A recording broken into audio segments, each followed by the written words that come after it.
Barrie-Springwater-Oro-Medonte. This event is organized by the Barrie Chamber of Commerce, the Springwater Chamber of Commerce, the Oro-Medonte Chamber of Commerce, in cooperation with Rogers Television, Sun Media, and Metroland. My name is Dr. Michael Johns. I'm the Vice Dean of Arts and the Chair of the Department of Political Science for Laurentian University, and it is my privilege to serve as your moderator for this All Candidates meeting. I would like to welcome the following candidates to the All Candidates meeting. An independent, Mr. Ram Faerber.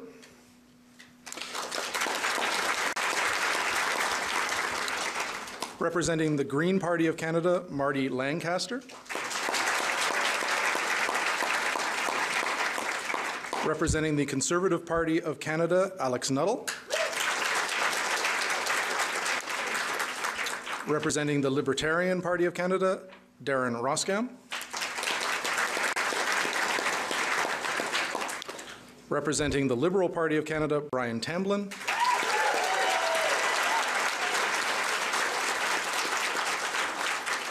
And representing the New Democratic Party of Canada, Ellen White.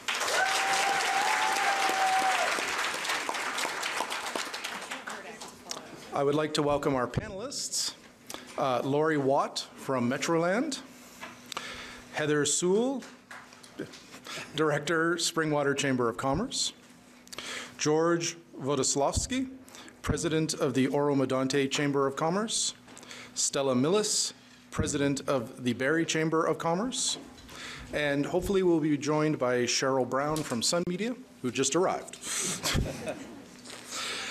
The panelists will be asking questions of each candidate in the following categories: the role of the Canadian Forces, business supports, infrastructure and innovation, agriculture and agri-food, the Canada Health Act, and global competitiveness. People from our audience, memberships, and the community have also submitted written questions. A representative from Rogers TV will read the audience questions, and each candidate will have an opportunity to respond. Neutral volunteers will be selecting the questions and will be as fair as they can in the process. The format for the All Candidates meeting tonight will be as follows. Each candidate will be allowed opening remarks of 2 minutes. The candidates will then be asked panelist questions, and each candidate will have 1 minute to respond to each question from the panel. After each panel question, when each candidate has responded in their allotted time, there will be the opportunity for up to 30 seconds for rebuttal by each candidate. After the panelist questions are complete, we will move into audience questions, and each candidate will have 45 seconds to respond to each question. Each candidate will be allowed 2 minutes at the end of the program to make their closing remarks. We will now hear the opening remarks from each of the federal candidates. The speaking order of the candidates were determined by random draw prior to the All Candidates meeting. Each candidate will have 2 minutes for their opening remarks. The order of the candidates is as follows: Alex Nuttall, Darren Roskam, Ram Faerber, Brian Tamblyn, Marty Lancaster, Ellen White. So we will begin with Alex Nuttall. You have 2 minutes. Thank you. I want to begin by thanking the Chamber for organizing this debate here tonight, and Georgian College for being our gracious host. My name is Alex Nuttall, and I'm here to show you tonight why I deserve your support as the next Member of Parliament for Barrie-Springwater-Oro-Medonte. I grew up in this area, and I'm proud to call it my home. As a young child, I was raised in government housing, and this community has taken care of me. This community invested in me, and I stand before you today, a product of that investment. Now, as a husband to my wife Erica, as a father to my children, Caleb and Annabella, I have the opportunity to give back to my community. Whether it's through my hard work as a commercial banker or time as a city councillor, I have the experience and the track record of getting things done. As a city councillor, I was re-elected with 83% of the vote, the largest plurality in this city's history. And this proves that I'm accountable, accessible, and I work hard day in and day out to represent the needs of my constituents. My background in the financial sector provides me a solid base to positively contribute to this government's plan to keep a balanced budget and continue our focus on job creation. If you take a hard look at the party's platform compared to the other candidates, it's clear that we as Conservatives have a plan while they just have promises. We're focused on creating jobs through targeted investments in Canadian workers and companies, maintaining a low-tax environment that spurs investment and savings, and continuing with our already planned and budgeted $53 billion infrastructure plan, the largest in our country's history. Our plan focuses on supporting the lifeblood of Canada's economy, you, the small business owners. We're cutting red tape and helping small businesses focus on what they do best. That's creating jobs and prosperity for our economy. It's abundantly clear that the Conservative Party is the only party that has a real plan and a way to pay for it. We're the only party that's focused on the right priorities for the Canadians and what matters most to them, but more importantly, what matters most to the people of Barrie, Springwater, and Oro-Medonte. Thank you for having me here this evening. I look forward to the discourse tonight.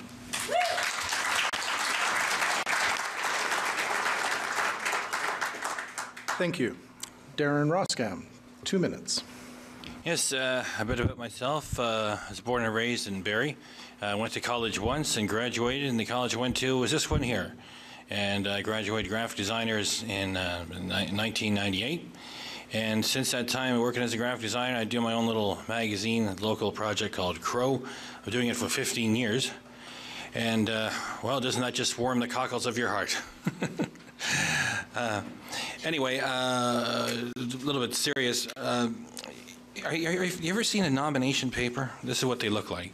And Elections Canada requires the parties to get 100 signatures before you can even get on the ballot.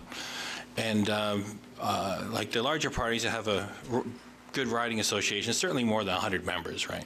They get together, they have a meeting, maybe they get a pizza, and they take care of this in half an hour or maybe one evening. The Libertarian team is me. They sent one, the provincial party sent one volunteer up from Toronto.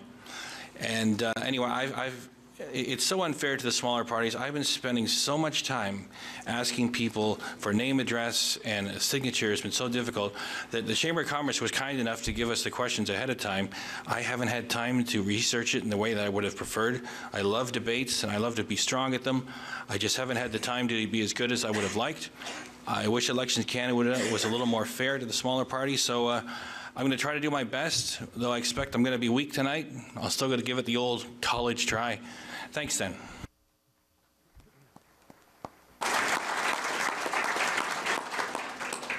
Thank you. Ram Faerber, 2 minutes. My name is Ram Faerber, and I would ask of you to vote independent. Elect me as your next member of parliament.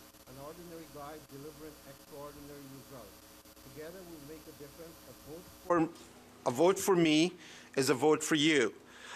With the help of unions and big promises in the last provincial elections, the Liberal won a majority, even with major scandals such as cancellation of the gas power plant and Orange. We don't have a $12.5 billion debt in Ontario because we haven't taxed enough. We have it because we spend too much.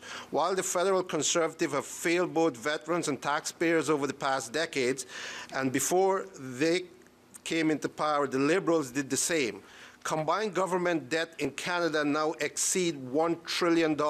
When you include the future debt for government entitlement promises, the figure rises to $4.2 trillion, or almost 2.5 times that of Canada's GDP.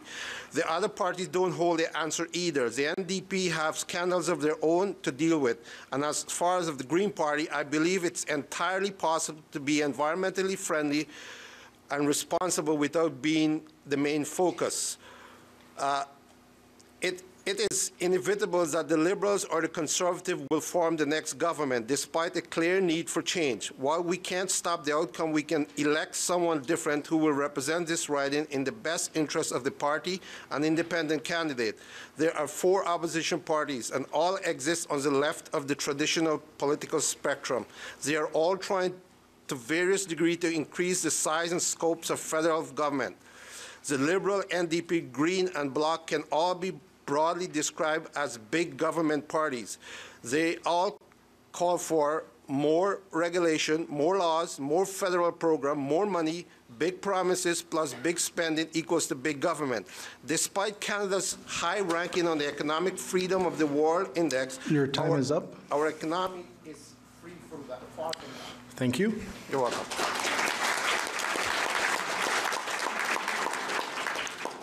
Brian Tamblyn, 2 minutes. Well, good evening. I'm running as a Liberal candidate because I strongly believe that we must take this country, Canada, back. We need to restore Canada's place in the world, but most importantly, we need to give Canada back to Canadians. It all comes down to leadership. My leadership style has produced partnerships on the municipal, provincial, national, and international level. Under my leadership, Georgian College became a leading post-secondary institution. This leadership aligns with the Liberal Party, a party that will work with provinces, territories, and municipalities to deliver positive change across this great country of ours. We don't want an autocratic, secretive, hyper-partisan government like the Harper government, a government that silences scientists, shuts down research, and prohibits the dispersion of knowledge. Unlike the Conservatives, a Liberal government will address climate change. We will make Canada a leader in clean energy. This election is about real change. The NDP are treading water, mesmerized by balancing budgets and no deficits. They are, in essence, imitating the Conservatives. The Liberal plan is the only plan to move Canada forward. We will invest $125 billion over 10 years, creating jobs and growing the economy. We'll do this responsibly at a time of record low interest rates and when our economy is struggling. Harper has failed to grow the economy. He has the worst records since the 1930s in Canada. We'll change. We're the change that Canadians are looking for. I can't tell you how proud I am to be a Liberal candidate in this election. Thank you.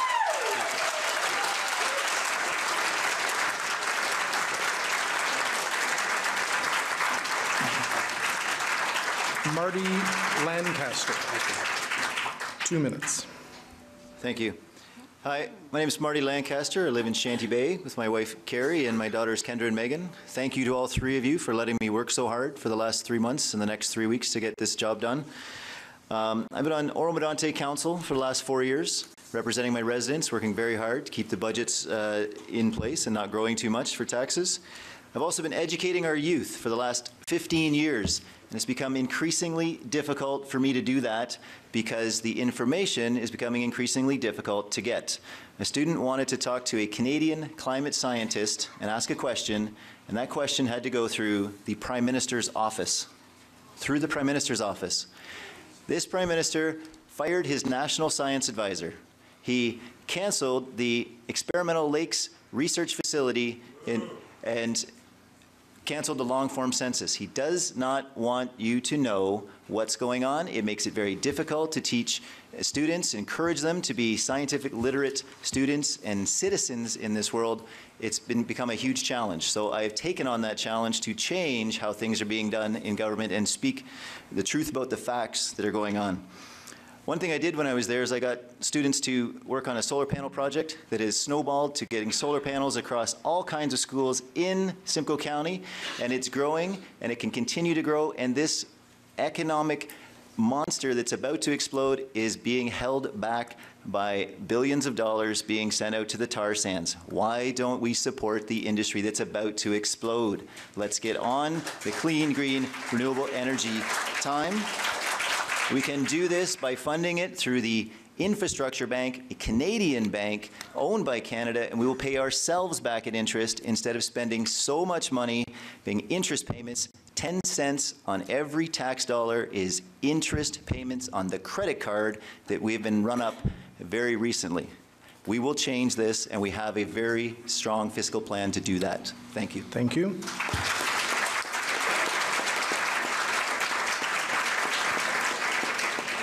Ellen White, 2 minutes. So thrilled to be here this evening, and thank you to the Chamber for having us, the Chambers. Thank you to everybody for coming out again. Tell you a tiny bit about myself. I'm a mom of 5, grandmother of 1, and foster mother to 22 through the years. So that's definitely one of my favorite things to talk about. I have a significant background in business. Currently, I'm general manager of a radio station. Through the years, I've been blessed to volunteer in a number of capacities as a literacy tutor to elementary school children, sat on a number of community center, museum boards, volunteered in a number of positions with the Canadian Cancer Society, been a featured speaker in a program called Hungry for Change that speaks about child poverty. Currently, I'm a mentor to Canadian business, especially in the startup phase, and I sit on Simcoe County's local Immigration Partnership Council. Excuse me. I'm also president of both the federal and provincial ridings of our local NDP, and proud to be so. So after 32 years as a dipper, as we call ourselves, people say, why this time are you running? Previously, I've acted as campaign manager, communications officer. This time I can tell you exactly what you're telling me when I meet you at the doors and in our office. I had just had enough. The Conservatives keep telling us, we heard again tonight, that they've got a plan. And I'm wondering where this plan has been, because we haven't seen it as Canadians. We're looking for that plan. We believe the NDP has that plan. We've gone from being keepers of peace to makers of war. That's not acceptable to Canadians. We've been labeled Fossil of the Year 5 years in a row because of the Conservative inaction on climate change. Despite the trade agreements that are so, excuse me, Brian, liberal, where we've basically given away our country for a handful of magic beans, our global exports continue to fall. So this plan that the Conservatives have, I'm looking forward to seeing their latest one, because the one that we've had for more than 9 years is not working for Canadians. And again, we're hearing that time and time again. Closer to home, we've lost 400,000 manufacturing jobs. Right here, some of them in our community. 1.3 million Canadians out of work. The plan is not working. 200,000 Canadian seniors living in poverty. Your time is up. Then I'll stop. Thank you.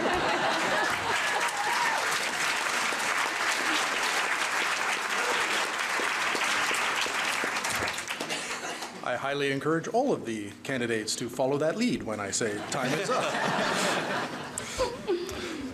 Thank you, candidates. We will now move on to questions from our panelists. The speaking order of the candidates for each question were determined by random draw prior to the all candidates meeting. Each candidate will have 1 minute to answer each panelist's question. Cheryl Brown from Sun Media will ask the first question. The order of the candidates' response is as follows: Darren Roskam, Alex Nuttall, Ram Faerber, Ellen White, Brian Tamblyn, Marty Lancaster. Ms. Brown, your question. I hope it's on. Is it on? Good. My first question would be, should the Canadian Forces take a more combat roles in foreign conflicts, or should we be peacekeepers, which used to be our traditional role? Darren Roskam, 1 minute. Well, very first question. I think I'll do all right with it. My libertarian hero is Ron Paul, who ran for them in 1988 in the United States. And what he always says with his country's activities overseas is that, you know, we can't be the world's policeman. And sure, like, I'm no fan of ISIS either. It's just that that part of the world has been fighting with itself for hundreds of years. And if you are going to be the world's policeman, well, what's next? Are you going to go to war with China because of their human rights abuses? So, no, we would have a non-interventionist policy, the libertarians. We would not be involved in other people's fights.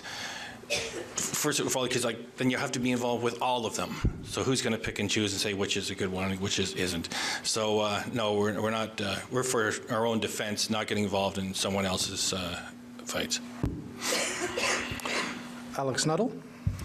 Thank you. And I think the answer to that is both, in the sense that there's going to be times that the Canadian government needs to act in terms of peacekeeping roles, and there's going to be times that we need to work with our allies in NATO, and you know, such as right now in terms of Syria and Iraq, where we've worked with President Obama, who has led the campaign there, and certainly what we've been doing there in terms of both bombing and providing training on the ground, I think has shown that we're willing to work with our allies to make sure that the atrocities that are happening there do not continue forward forever, and the increases in land that these people had taken over for a long time finally started to move back in some places. But I think that it's certainly we have to take it conflict by conflict, and before we go into any, we need to have all of the information available to make the right decision. Thank you.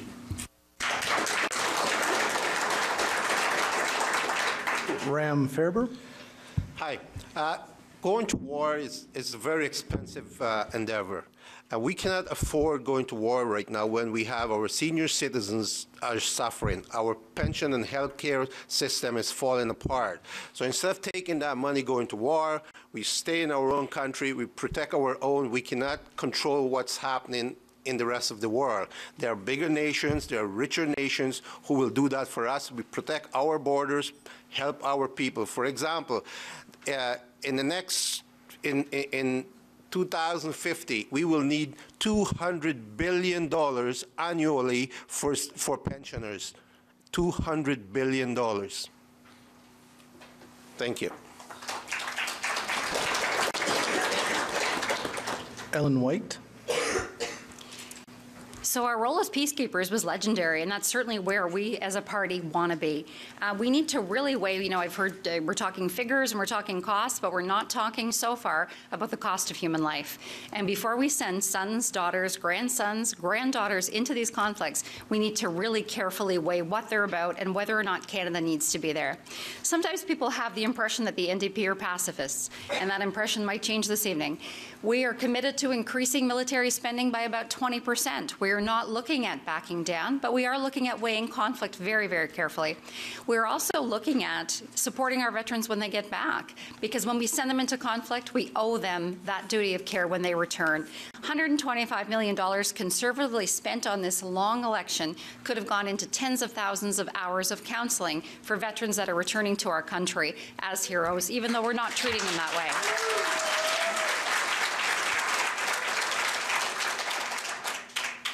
Does that mean I was out of time? It meant, okay.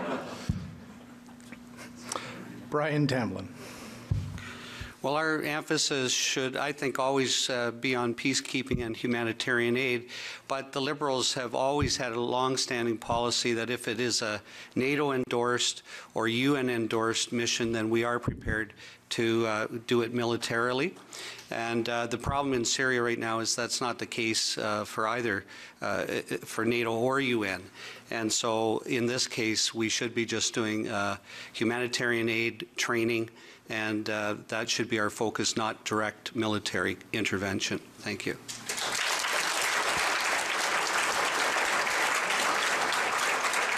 Marty Lancaster. Thank you. We as a country have dropped from 1st to 63rd in the world when it comes to peacekeeping missions. We have taken off our blue helmets and stopped being a wonderful force in this world, and that is embarrassing. Elizabeth May was the only MP to vote against the change in Libya when we changed from being there with the right to protect to regime change. When it changed to starting bombing and getting rid of Gaddafi, she was the only one to recognize the difference between protecting people and attacking other countries. And when that happened and removed Gaddafi, all the weapons that were there got carried over to northern Syria, and it's a bigger problem. We made a mistake. We were going to attack Assad next. Who are we next after? Are we into regime change? We are going down a dangerous path. Elizabeth May was the only one in Parliament to point out that that is not where we need to be. Let's get our blue helmets back on.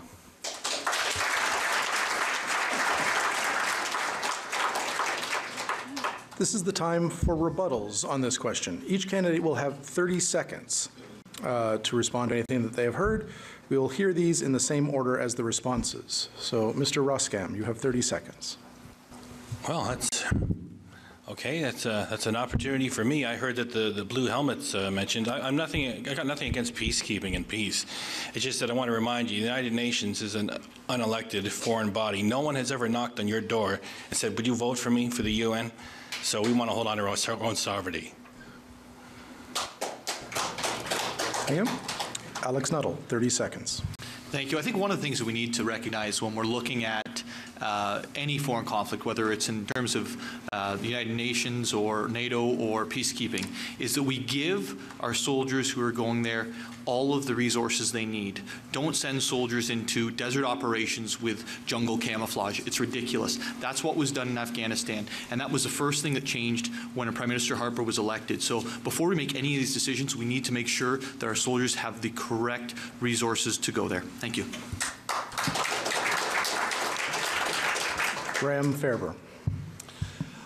We need to stick to peacekeeping, and we need to invest in our economy and our young people today, so they can fill the gap that's existing right now for skilled trades. So the money we're spending on, or are planning to spend on defense, let's spend it on our young people, and let's get them up and running, and we'll be all right.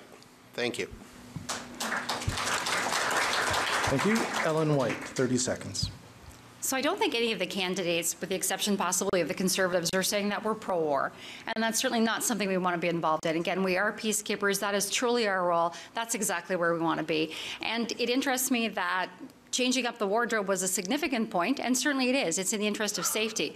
But closing the Veterans Affairs offices was not on their radar once again. We're looking at reopening. We're going to reopen those 9 Veterans Affairs offices that were closed by the Conservative government to give people the support services they need. Thank you. Brian Tamblyn, 30 seconds. Yeah, I hope we do have a question on the veterans, because I have lots to say around that, but I just want to note that Lester B. Pearson did receive a Nobel Peace Award. He was a good Liberal, as you may recall, for proposing the peacekeepers. Thank you. And finally, Marty Lancaster, 30 seconds rebuttal. I have to agree with Ellen about the closing of the veterans. That is a sin to not take care of your veterans. And since the UN was brought up, that needs some serious work as well. The Security Council, with individual countries with veto power over what the world wants to do, needs some democratic reform, just like we need to get back to a better democratic way of doing stuff here in Canada as well.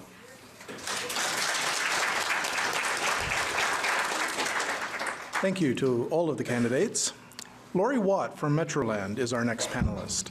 The order of candidates' response in this round is as follows: Marty Lancaster, Darren Roskam, Brian Tamblyn, Alex Nuttall, Faerber, Ellen White. Ms. Watt, your question.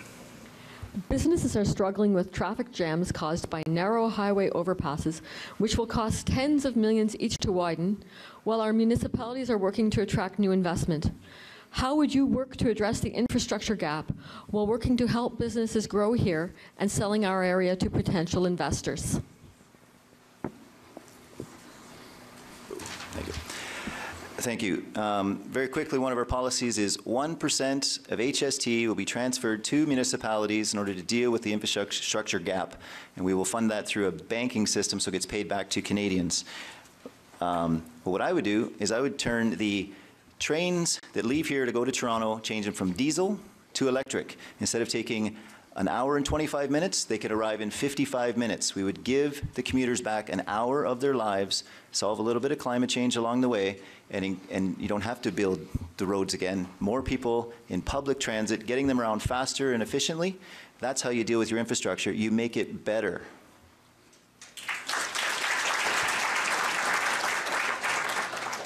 Darren Roskam, 1 minute.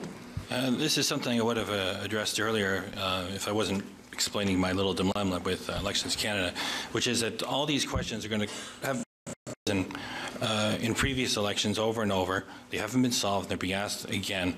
There's not enough infrastructure when we need it, and you're asking, well, what are we going to do? Which is, you're asking me how much new money I'm going to spend. I'm not going to promise any new money for this area because we're in debt.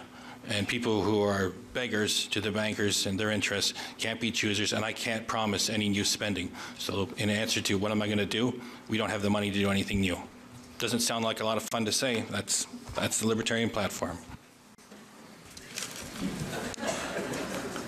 Brian Tamblyn, 1 minute. As I mentioned in my opening, we're proposing the largest infrastructure program in the history of the country at $125 billion over 10 years. And this is necessary because we have a huge public infrastructure deficit. This work has to be done. Highway 400, as an example, needs to be expanded. We need a number of new bridges built. The cost in the Barrie area alone is staggering. This makes sense to do now because our economy is sluggish. I'll be nice about it, sluggish, and this will create jobs, and we need to do it at a time when interest rates are at a record low. Every economist agrees with that. The time is now. Thank you.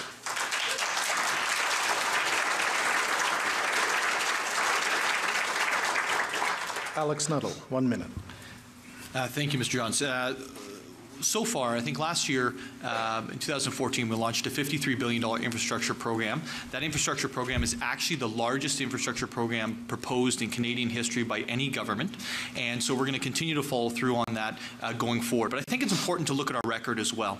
You know, we stand here in Georgian College, $20 million from the federal government to help with the Health and Wellness Center, $20 million from the federal government so that we can get off the highway more properly, especially in the mornings, as Mr. Johns can probably confirm, which is very difficult for students to come off the highway at Duckworth Street, and also it's an emergency issue for the hospital.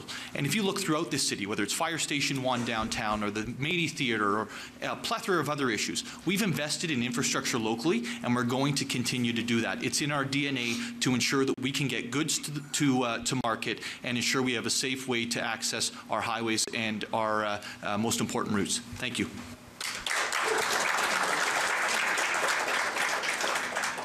Ram Faerber, 1 minute. I kind of agree with the Libertarian Party there about this country is in so much debt, and infrastructure, the cost of infrastructure right now in this country is billions and billions of dollars, which we cannot afford to do. We collect every year in this country $2 billion from gas taxes and licensing fees. This money was not being put towards infrastructure in the past, so they let infrastructure falls apart, take the money, spend it somewhere else. Now we're in trouble. But here's what I'm going to do for infrastructure. I will prioritize what needs to be done and do it accordingly, not by borrowing more money. What basically you're doing is you're digging a hole to fill a hole by borrowing more money. And we need to do the simple things. Like, for example, I will say this again, Burton Street and Essa Road, there's a stop sign there where it should have been a yield sign. And this is holding up traffic over there. Check it out when you have time. Thank you. Thank you. Ellen White, 1 minute. So the issue of infrastructure is a huge one, and roads and bridges, and rather than kind of spitballing it, we've actually got a concrete plan. We're launching the NDP's Better Transit Plan, so it's going to reduce commute times across Canada. We're investing $1.3 billion a year over the next 20 years. We're going to build and repair roads and bridges, and we're taking 1 cent per litre of that 10 cents per litre gas tax, and we're putting that back into infrastructure, roads and transit. We're also looking at building 100,000 affordable housing units so people don't have to live so far from their work if that's what they choose. Now, your question about getting traffic, around bottlenecks that are around your businesses, we need to improve the roads. We need to improve the bridges. The cost is tremendous, obviously, but the good news is that creates, and we're looking at creating about 54,000 jobs in the construction industry that's going to help us navigate around that problem.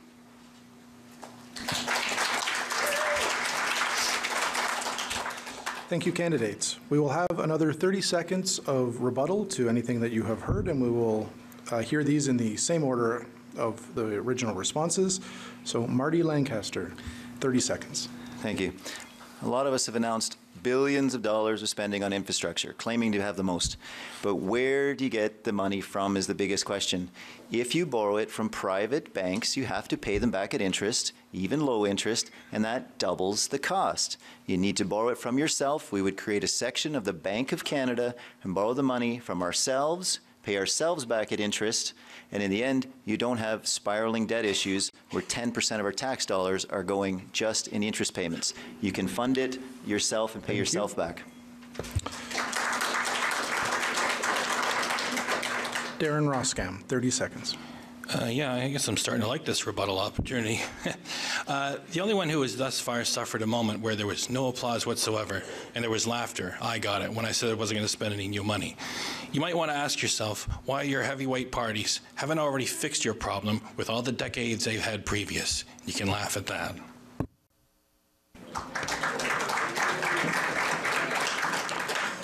Brian Tamblyn, 30 seconds. Yes, just in terms of how we're going to pay for this, we are looking at running 3 small deficits and balancing with a small surplus in the 4th year.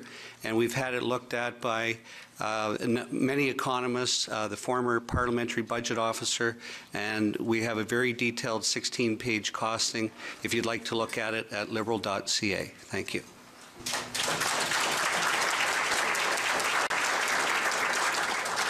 Alex Nuttall, 30 seconds. Thank you. And as I've stated earlier, our plan is fully costed. It's been part of our budget that was released this spring. I will say this, that Brian's right. The Liberal Party is proposing deficits, small $10 billion a year deficits.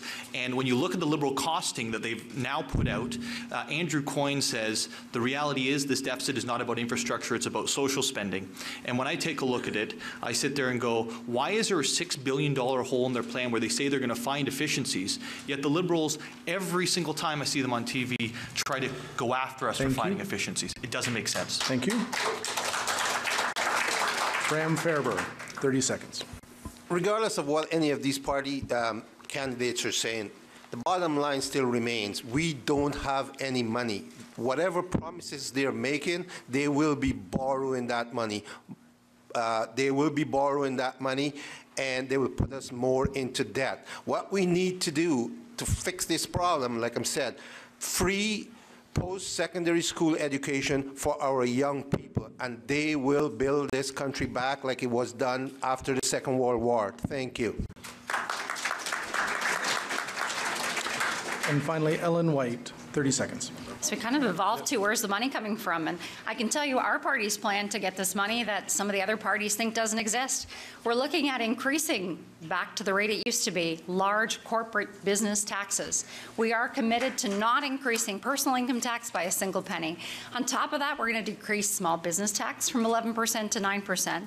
We're looking at getting rid of income splitting because we recognize that that benefits only 15% of Canada's highest earners. So we're looking at doing those things to bring money back in. Conservative government took $50 billion of Canadian money. Thank you. That's a good note to end on.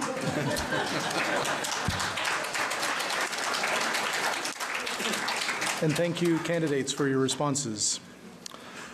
George Władysławski, did I get that right? Sure did. Closely? Okay. When your last name is Johns, anything beyond that is challenging. The president of the Oro-Medonte Chamber of Commerce will ask the next question. Question concerns healthcare. The cost of healthcare is a major concern given an aging population and the fact that healthcare already consumes over 40% of provincial budgets.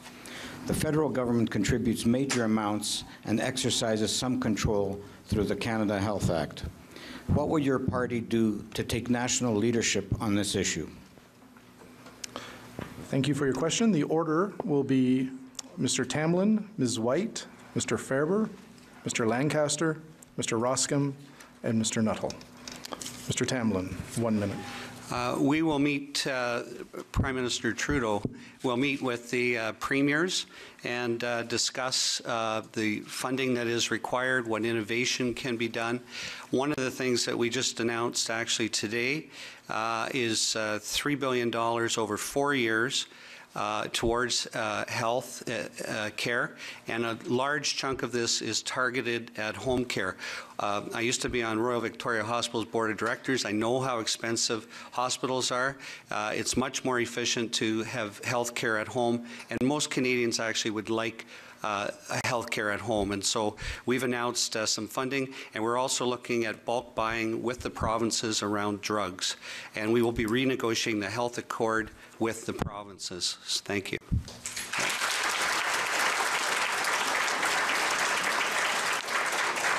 Ms. White.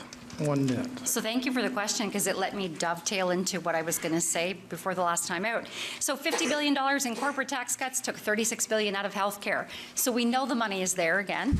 It's well costed, and we're looking at hiring 7,000 family doctors, nurses, other health professionals.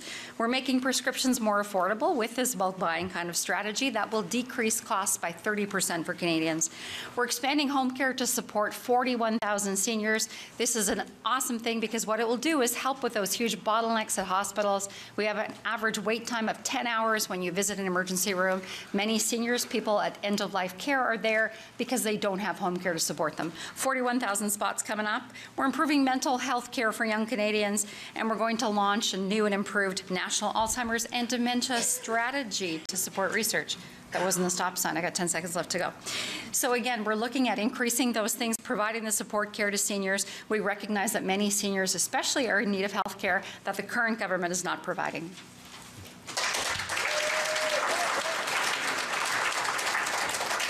Thank you. Mr. Faerber, 1 minute. The demographic is changing rapidly. Within the next 20 years, 9 million Canadians will be retiring, which will put a great strain on the healthcare system.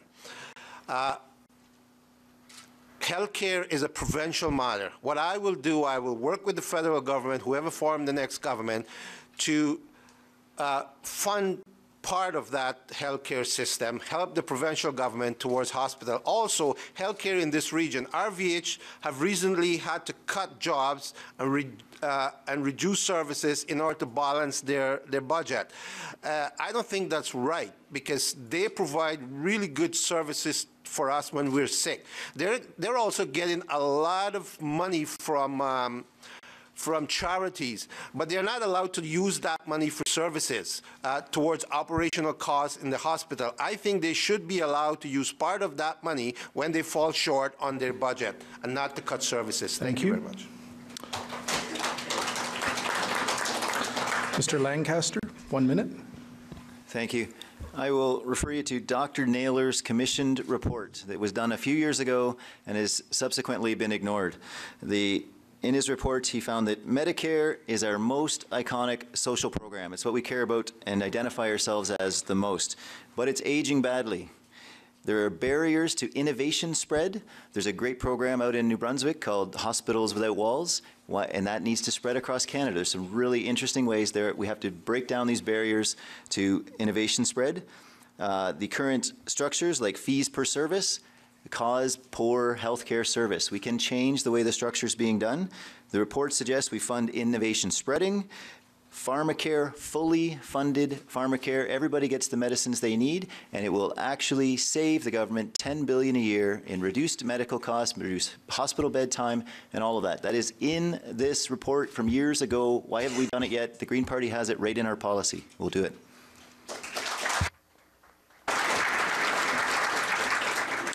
Mr. Roskam, 1 minute. Yes, if single-player socialized healthcare is as perfect as you believe it to be, how can it need so much improvement every time we get together and have an election? There's so many complaints and things that need fixing.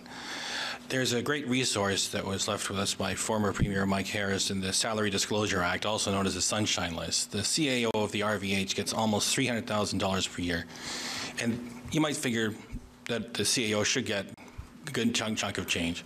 What bothers me is that her little assistant, the TV talking head, Suzanne Legui, gets around $150,000. To the Libertarian mind and to private industry, $150,000 for a public relations girl would never take place.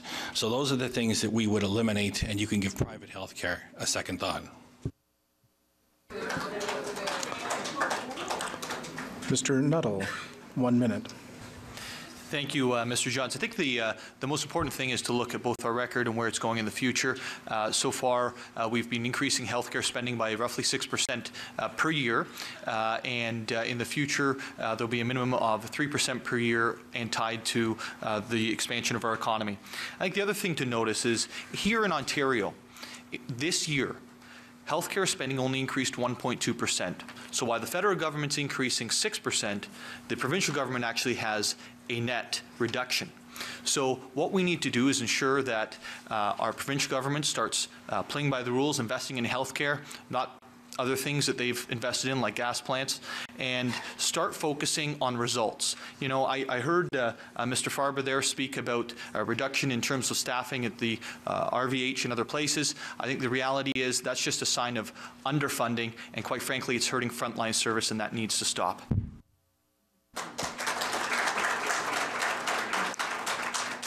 Thank you. We have reached the rebuttal, and each candidate will have 30 seconds to respond to what they have heard. And again, we will hear these in the same order as the original responses. Mr. Tamblyn, 30 seconds. Well, I always find it rich when the Conservatives talk about how Ontario's not spending money. Ontario has the least amount of money spent in the country per capita. So they have the most efficient healthcare system in the country, but they are underfunded, and that's partly because Ontario is underfunded by the federal government by about $11 billion a year. Thank you. Thank you. Ms. White. I'll finish. 30 seconds. So one thing that I couldn't pass mentioning is that the NDP actually brought free healthcare to our country. And while Tommy Douglas did that, he balanced 17 consecutive budgets. So when people tell you it can't be done, of course it can. You know, the old saying is everything is possible once it becomes necessary. And it is completely necessary to look after ill Canadians, senior Canadians, Canadians in need of medical care. We're proud to have brought free healthcare to our country. We certainly intend to continue in that vein. And I'm really very cautious about politicians who tell us they've given about this amount of money. Thank you.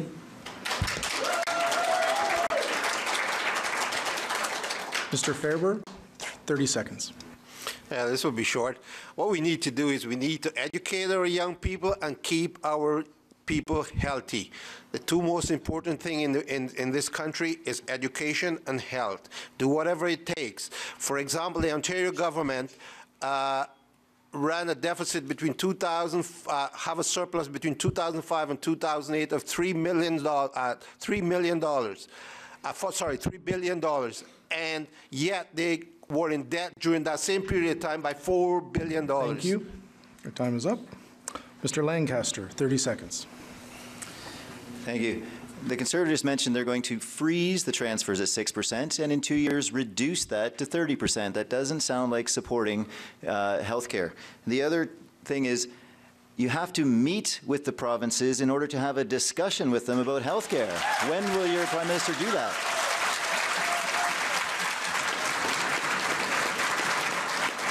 Thank you. I have a couple seconds left. And sign the health accords. Mr. Roskam, 30 seconds.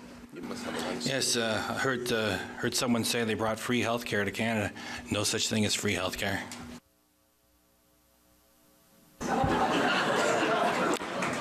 Mr. Nuttall, 30 seconds. Well, you know what? I find it very rich when I hear that Ontario is underfunded by $11 billion, end quote.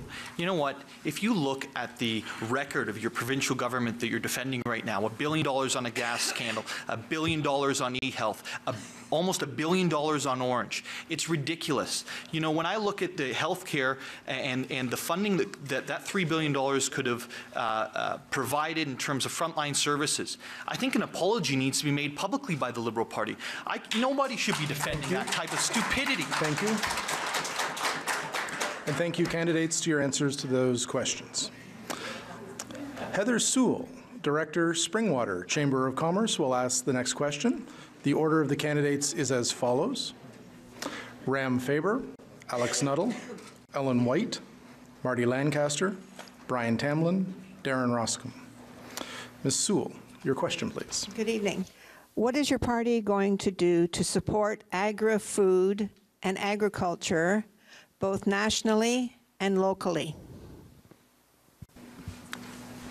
Well, as an independent candidate, I will try to, whichever party forms the next government, they're cutting funding right now for farmers to experiment and ways to improve their crop increase the outcome of their crop. And this is something I'm totally against. I strongly believe in supporting the farmers, trying to help them in every which way to make them get a successful crop, and also insurance for lost crops. Thank you. Thank you. Alex Nuttall. Thank you. I think the question was both local and national, so I'll speak locally first if I could. One of the things that I've been hearing at the door is access to high-speed internet in rural areas, and it has a huge impact on small businesses, whether they are from the agricultural side or other. And the other week I had the opportunity to go to the Hutchinson farm on the 4th line of Oro-Medonte, and the #1 item they left with me in some written comments was access to high-speed internet. And as a government, we've invested about $220 million in the past 2 years. That funding just finished, and we've recommitted to be spending around $250 million in the next 2 years to help with that. The second one is on a national level, opening up new markets, providing new opportunities for our farmers and our agriculture sector to be able to move their goods to, such as the Canada-Korea Free Trade Agreement and other agreements that we've signed, such as CETA. Thank you.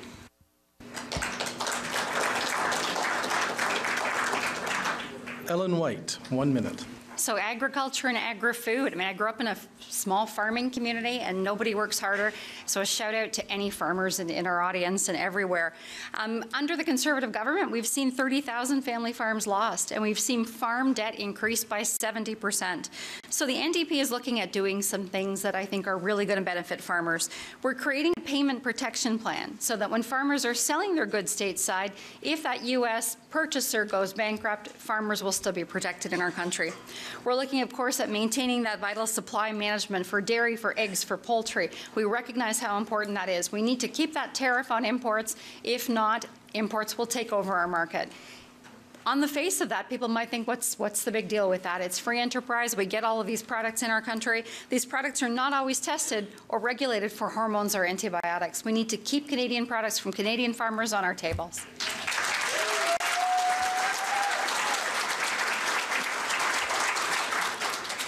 Marty Lancaster, 1 minute. Thank you. It would be basically a national strategy to create local, resilient food systems. If you are growing food in Simcoe County, let's sell it to us in Barrie so we can eat that. If we could create slaughterhouses and warehouses so that the local farmers had their first market was local, and they could sell into that, and there was shelf space in the grocery stores and restaurants could access that with a big old stamp, made in Simcoe County, that's how you support local resilient across the country. And if you open your markets to foreign access, you will get milk dumped into here, as you will find in the Trans-Pacific Partnership, which is drastically endangering our local industries and our farmers. We are not protecting them by allowing New Zealand to sell milk to us here. We don't need that. We need our local farmers with solid, local, resilient markets, and we will support them. Dan, the chicken man, needs to be able to kill local chickens and sell them here. He got forced out through regulation because he was too small. We can do good local industry here. Thank you.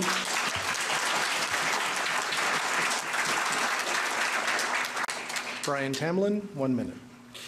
Well, supply management is on the table, apparently, we discover, at the Trans-Pacific Partnership talks. And that's a big deal. The Liberals have always supported supply management, and that affects farms right here in Oro-Medonte and Springwater, but farms across the country. And why that's important is it's beyond just the issues that are being debated. It's very small communities rely on these farms, and when we start to lose, when imports start to come in like that, it's going to threaten very small communities. And in talking to other farmers in the area, farm succession is a big deal. The agri-stability, which was cut back by the federal Conservatives. And my own thing, I'd love to see a national plan around protecting farmland across the country. Thank you. Thank you. Darren Roskam, 1 minute. Well, on a personal level, I've been involved with the City of Barrie's Communities in Bloom for about maybe 5 or 6 years. And further to that topic, that's something that, well, I'm not independent, so I can't speak to matters removed from my party's platform. This is something I wish I would have had more time with. I would have found out from the head office, and I would have been able to share an opinion of the party itself, because it's not addressed in the platform. So thanks for the question, same. Thank you. We will now have our 30 seconds of rebuttal, and we will start with Mr. Faerber. 30 seconds. Well, I'm just going to reinforce what I've said earlier. We need to educate farmers on what programs are available to them in order to make the agriculture sector improving the capacity in crop yield, modeling, drought monitoring, and flood forecasting. By doing this, we will increase the production and also gain more from farmers. Also in the chicken farming and the milk farming, Thank you. Alex Nuttall, 30 seconds. Thank you. Brian, I don't know when you joined the Canadian negotiating team for TPP, because the only people who know what's on the table and off the table are those who are at the table negotiating, so thanks for that. Secondly, Mr. Moderator.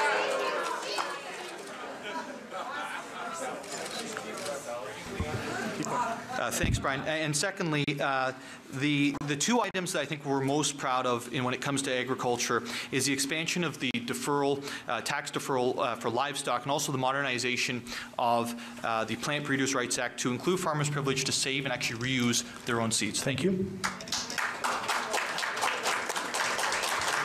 Ellen White, 30 seconds. So talking about the Trans-Pacific Partnership, and Alex hit it right on the head with that one. We don't know what's going on around that table because Canadians are rarely invited around the table when the Conservatives are discussing what they want to discuss. 5 questions a day. Obviously, the Trans-Pacific Partnership wasn't on the list. It's not on the approved list. Mr. Harper has done what he has done for many, many years, and that's to do exactly what he wants to do in the absence of the opinion of Canadians. Canadians didn't ask for C-51. They didn't ask to lose family farms. Thank you.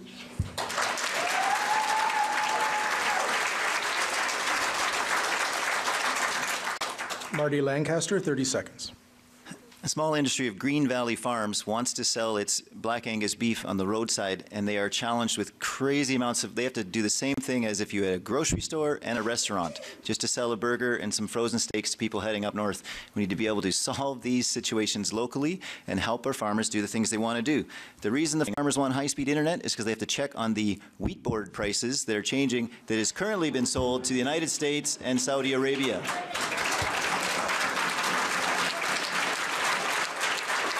Thank you. Brian Tamblyn, 30 seconds.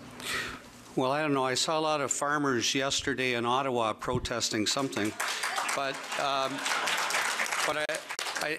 just want to say that the Liberal Party supports that trade agreement. It's very important. It's a huge market. We need access. But the point is, we want to make sure that we're protecting Canadian jobs and growing the economy. And so we'll wait and see how good our negotiators are. Thank you. Thank you. And Darren Roskam, 30 seconds. Right, everybody's doing well. I don't have any rebuttals. Let's keep moving.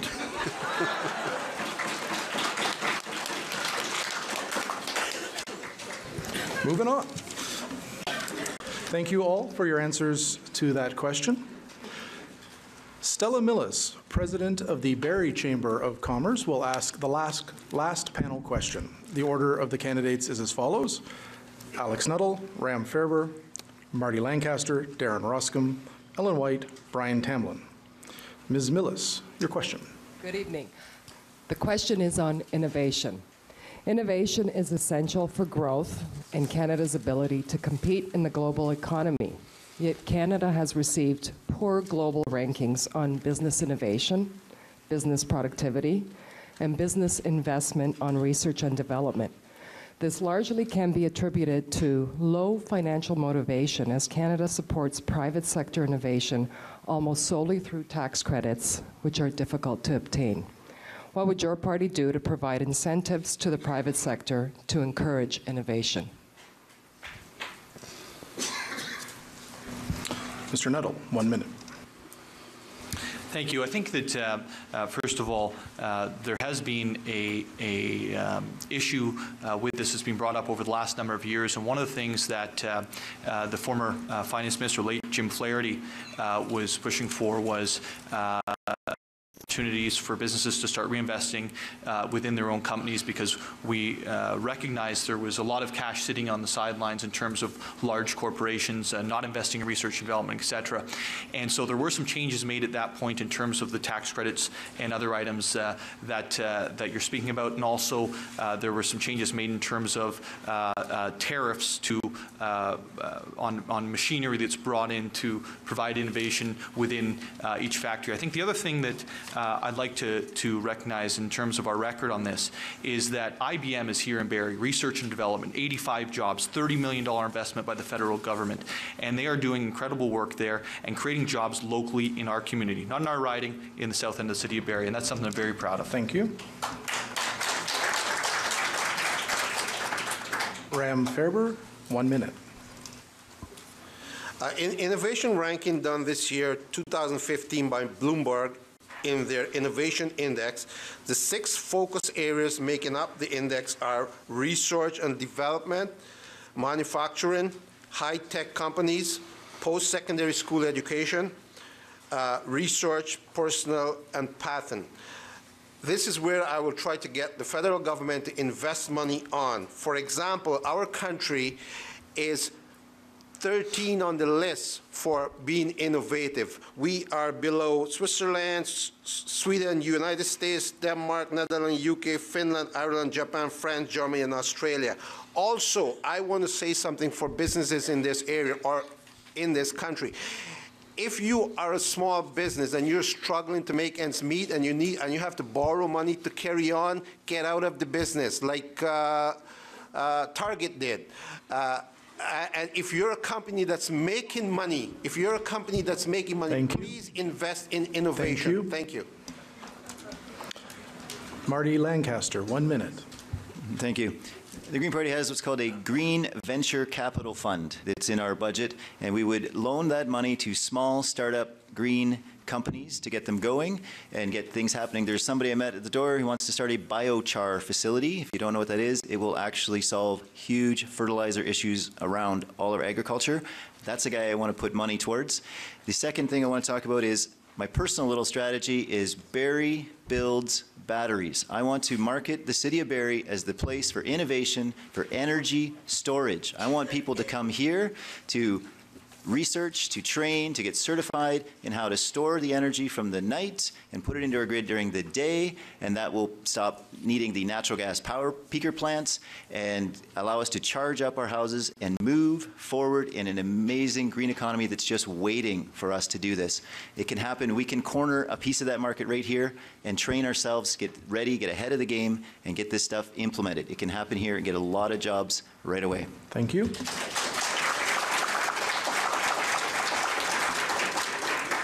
Darren Roskam, 1 minute. Well, what will my party do to encourage private sector innovation? Proudly, I tell you, nothing. There's no bailouts, there's no incentives. We don't believe in that whatsoever. If you take a moment to see the patterns forming the mainstream media when they said, well, we have a recession, we've recovered, we've got a recession, we've recovered, we've got a recession. Just pay attention. The world economy is suffering because of debt plus interest. And just take a look at Greece, take a look at Detroit, Michigan. It's suffering because of that reason. And I'm not going to tinker with it or make promises or you're going to use spending or bail one guy out because you can't bail out everybody. It's unfair. We don't mess with the marketplace. I'm proud to tell you that.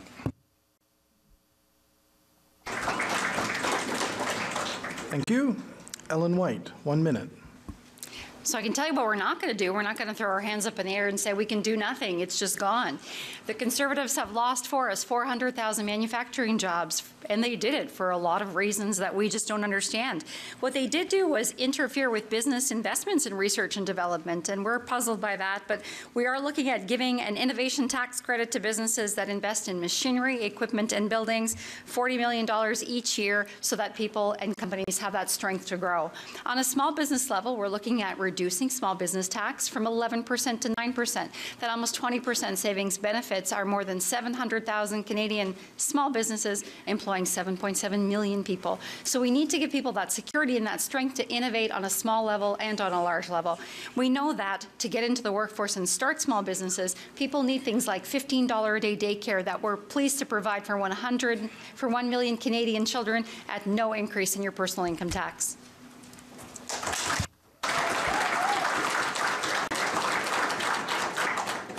Brian Tamblyn, 1 minute.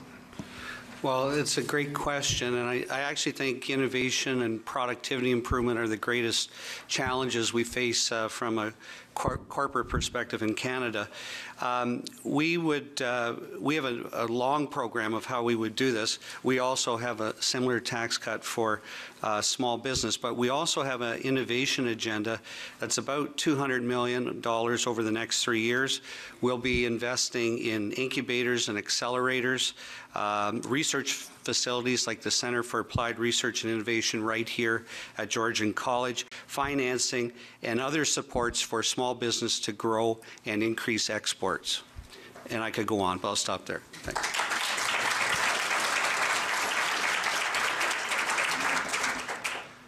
Thank you, candidates. We will move on to our 30 seconds of rebuttal. Alex Nuttall. Thank you. I just want to follow up and say, one of the things that we did as a government was we transformed the National Research Council, refocused them on Canadian industries to access strategic research and development and technical services and specialized scientific infrastructure. And you've seen that on multiple occasions right here in Barrie. And I think that one of the other things that we need to look at in terms of innovation is how we're going to get companies locally here, the people they need into their facilities, such as tradespeople and other. I'm out of time, so I'll stop, Mr. Moderator. Mr. Faerber, 30 seconds. The Conservative, the Liberal, and the NDP is making this country more of a welfare state. They just want to give, give, give. What they're really doing is they're disabling the citizen of this country. We need to enable the people of this country, give them the tools they need to go out there and provide for themselves. If we invest money in that, then you know what? Our economy would not have a problem 20 years down the road. Thank you. Thank you. Mr. Lancaster, 30 seconds. Thank you. The Green Party would reduce the paperwork on small businesses by eliminating duplicate tax filings. We can figure out how to make it easier for businesses to get the job done. We want to bring in legislation to require a consideration on the impact of small businesses for all new legislation. It's not easy if you have 1 or 2 employees to do the paperwork that is required nationally. We have to consider the small businesses, make it easy for them, as Ram pointed out, and they will be successful. So let's make it easier on our small businesses to get started. Thank you. Darren Roskam, 30 seconds. Well, I guess with that opportunity, I might recommend that people get a hold of the book Grinding It Out by Ray Kroc, the guy who in his mid-50s started over with a new career, spread the McDonald's system across America and the world. You're going to have to do it yourself. Ellen White, 30 seconds. So again, looking at innovating on a large scale or a small scale, I mean, large business needs those tax credits. And again, we're happy to put them back into place. I think that somebody asked me once, is your answer to every question grow the economy? And yeah, it probably is. Because once we grow the economy, once we get people out there starting business, having businesses that are thriving, we bring manufacturing back to this area, not just part of the product, some of the product, but all of the product, then we have that confidence and we have that ability to go forth bravely and invest in new things with innovation. Thank you. Brian Tamblyn, 30 seconds. Well, one program that many manufacturers use in this area is the Industrial Research Assistance Program, IRAP, and we will be increasing funding to that. But we also want to create a Canada Infrastructure Bank and green bonds, and this will be funding assistance for environmental projects and employers as well.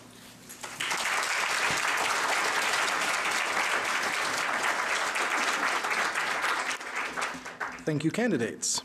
It is now time for our audience questions. Nancy Bryant from Rogers TV will read questions that have been received from the audience, the community, and the participating chamber members. Each candidate will have 45 seconds to respond to each question, and there is no rebuttal at the end of these, so we can get to as many as possible. So, Ms. Bryant. Yes, I'm here. Thank you. Okay, so the order for addressing the first question will be Alex Nuttall, Ram Faerber, Brian Tamblyn, Marty Lancaster, Darren Roskam, and Ellen White. And the question is, what is your personal priority for Barrie-Springwater-Oro-Medonte? Thank you. I think the number one priority for this region is the continuation and investment in Lake Simcoe and southeastern Georgian Bay. We as a government have invested $60 million since 2008. That funding ends in 2017. It has resulted in increased fish population, species of fish reproducing here that haven't in years, and also reduced phosphorus downloads compared to what was projected. That needs to continue. That'll be my number one item when I get to Ottawa, to ensure that we have an advocate on that matter. And I would like to follow up with this. There's only one party that has voted for this. There has been 3 specific votes where the Lake Simcoe Cleanup Fund, Southeastern Georgian Bay has been on itself. There's been 8 budgets it's been involved in, and not once did we have support from the other parties on this item. Best predictor of future behavior is past behavior. Thank you.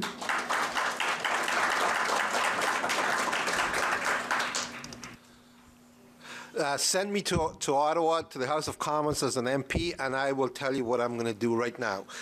Urban Barrie, rural Springwater, rural Oro-Medonte, and farmers in the region. Because of the population and economic growth in the past few years, these regions are facing with a money shortfall for infrastructure, job creation, transit, affordable housing, and maintenance of road. Also because of higher taxes, high cost of living, high household debt, and lower wages, we are facing with more crimes, especially theft, more homelessness, and a strain on the food bank. Farmers are spending more and more to farm and are getting lesser and lesser in return. Plus, it is very difficult to find farm help, so they do it themselves or bring in foreign help. Barrie is the backbone of this region. Thank you. Brian Tamblyn, 45 seconds. Well, my priorities are job creation, infrastructure, and the environment, which includes Lake Simcoe. But I just want to say on job creation, I've spent virtually my entire career working on that with employers, with the government, and with communities. And that's something I'd like to really focus on in this area. Thank you.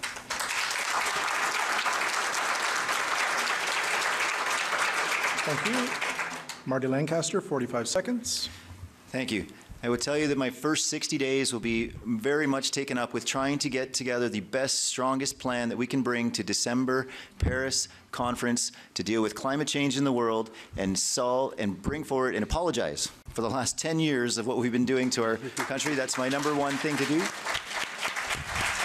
When I get back, when I'm done with that, I will work on starting battery technology infrastructure here in getting ourselves off fossil fuels by building local jobs, getting people trained up to install the stuff that we need and grow the economy right here in Barrie.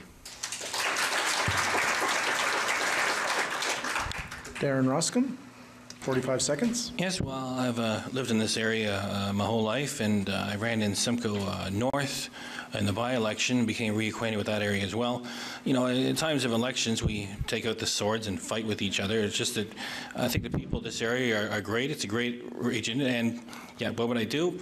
In the simplicity of the other parties, which is to keep promising more spending, a Libertarian is a broken record. He just wants to relieve you of the debt of the burden of debt and interest, so everyone can follow their own dreams and have the money to do so. So instead of what my plans are, I want to know what your plans are. You got to have some of your own dreams of your own. I want you to help realize them. Ellen White, 45 seconds. So it's difficult to bring it down to one, most important thing, because Barrie-Springwater-Oro-Medonte has been like this house with a leaky roof for a number of years that we just haven't fixed. So there are a number of things that need to come to this community that we're really optimistic we can bring. First of all, we know that, as a parent, if you have no food on the table, if you have no shelter, other things are secondary. So we need to make sure that we grow the economy. We need to make sure we bring jobs back to this area. Again, solid, good paying, decent wages, manufacturing jobs. We need to stimulate small business. We need to get those dollars flowing back into the community so that people can purchase goods. We need to bring those 100,000 affordable housing units to Canada, many of them to this area, so that people can afford to do the things that Canadians want to do. Thank you. Ms. Bryant, the second audience question, please. The order that these questions will be answered is Mr. Tamblyn, Mr. Nuttall, Ms. White, Mr. Lancaster, Mr. Faerber, and Mr. Roskam. Unemployment and mental health issues are growing areas of concern for Canada's youth. What new strategies will your party introduce to better support our youth in meeting their full potential? That is part of our announcement today, as well as more focus on mental health.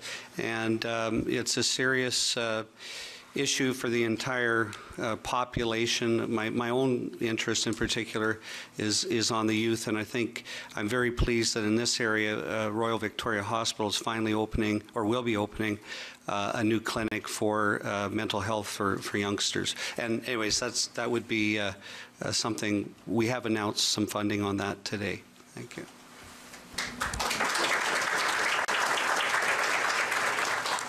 Mr. Nuttall, 45 seconds. Thank you. And Brian, you're quite right about the RVH and the Hearts and Minds campaign. It's something that was an incredible need in this community, and there's been many members of the community who have been requesting it for years, whose children have been going through very difficult times. To speak specifically to youth unemployment, one of the things that we need to do is ensure that we're keeping taxes low. What won't encourage youth employment is raising payroll taxes. What won't encourage youth unemployment is raising taxes across the board. That's why we're proposing a 20% reduction in payroll taxes, and we've obviously kept taxes low to date, but we're also going to be reducing small business taxes further from 11 to 9%. Thank you. Ms. White, 45 seconds.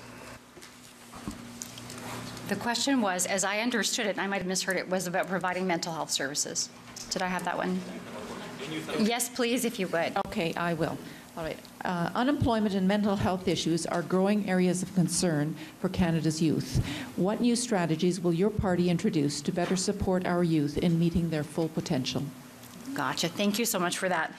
So first of all, what we want to do is create an innovation fund around young people specifically suffering with mental health issues and create shorter wait times for them to receive care. We recognize that untreated or undertreated mental illness contributes to disabilities and makes it more of a challenge for them to find employment.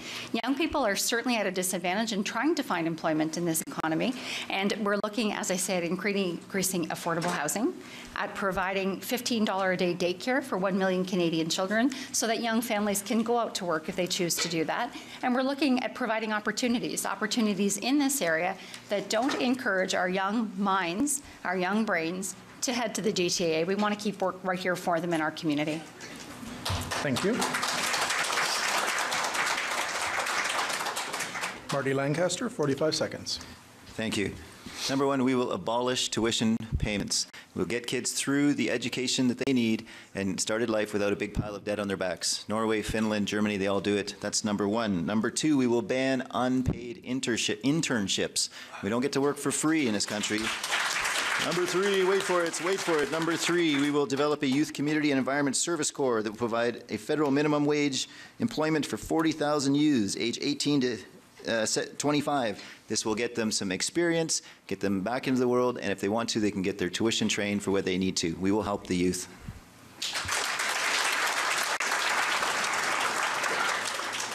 Ram Faerber, 45 seconds. The most important piece of my platform as an independent candidate is education, guidance for youth and young people, and health care. I will propose a free 2-year post-secondary school education, especially for the skilled trades. If we don't do it now, then in the near future, most of the skilled worker will be coming from different countries to fill the needs here, leaving our young people jobless and hopeless, which lead to homelessness, mental health problem, and no hopes. A lot of people blame our young people for not being strong and not being hardworking, but just let's take a look at 2 companies in Barrie, Tim Hortons and McDonald's. They build a fortune from young people, but billions of dollars, and they're paying them minimum wage. Thank you. Darren Roskam, 45 seconds. In regards to unemployment for youth, they've got a tougher time entering the workforce than a full-grown adult. And unfortunately, like the broken record, I don't have any new money for them, so I can't speak to that. In regards to their mental health issues, I would love to be able to say we're going to spend money on this, that, and the other thing. And if the debt was gone, that would free us up to spend money on things that really matter. Just on a personal level, you know, mental health, there's a stigma attached to it. Years and years ago, I had an episode of clinical depression. I'm in front of everybody here. I'm not ashamed to talk about it. That's what you see on the bumper stickers everywhere. Get talking. It's like, I'm not ashamed of it. So I hope I've done a little bit for you right there.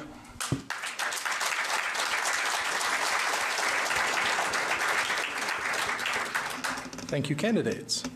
Ms. Bryant. The order for the third question is Mr. Nuttall, Mr. Tamblyn, Mr. Lancaster, Mr. Faerber, Mr. Roskam, and Ms. White. And the question is, how will you contribute to a more democratic, accessible, and transparent government? Very well. I've spent 8 years on... Thank you. So I've spent 8 years on Barrie City Council. One thing that Marty and I have in common is that we both have expenses that are right out there. You can actually go and look online right now, pull out your iPhone, go and look, and you can see every expense we've ever committed on behalf of the public purse. And I commit to doing that in the future as a member of Parliament as well, because I think it's important that I'm transparent to you as members of the public on where I'm spending that money. The question I have is, will everyone at this table commit to that? And those who have spent public money in the past, will you please put your public expenses out there for the rest of the community to see? Thank you. Brian, thank you. Brian Tamblyn, 45 seconds. Okay, well, I'm not sure what that answer was, but anyways, the we do have we do have a 31-point plan around reforming democracy, and it's a very serious issue. Just as a few examples, we are looking at many more free votes in Parliament, which I think is essential to give individual MPs more say. And we have all kinds of transparency steps there as well. But it's an incredibly powerful plan. I encourage everybody to look at it at liberal.ca. Thank you.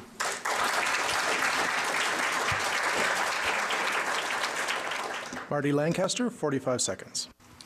Thank you. I was a councillor in Oro-Medonte, and I didn't get an expense account, so you can't find that online. I didn't get to spend a lot of money. Sorry. But Elizabeth May does, and I'm pretty sure every dollar she spends is posted online. She's one of the first MPs to let everyone know every single dollar she spends can be tracked easily online. I will do exactly the same to know exactly where my dollars are. Proportional representation is the answer to your question. I hope the other parties here commit to it. It needs to be done. We will work across party lines to get this done so that each and every vote counts and gets represented in government. It will bring voters back to the table.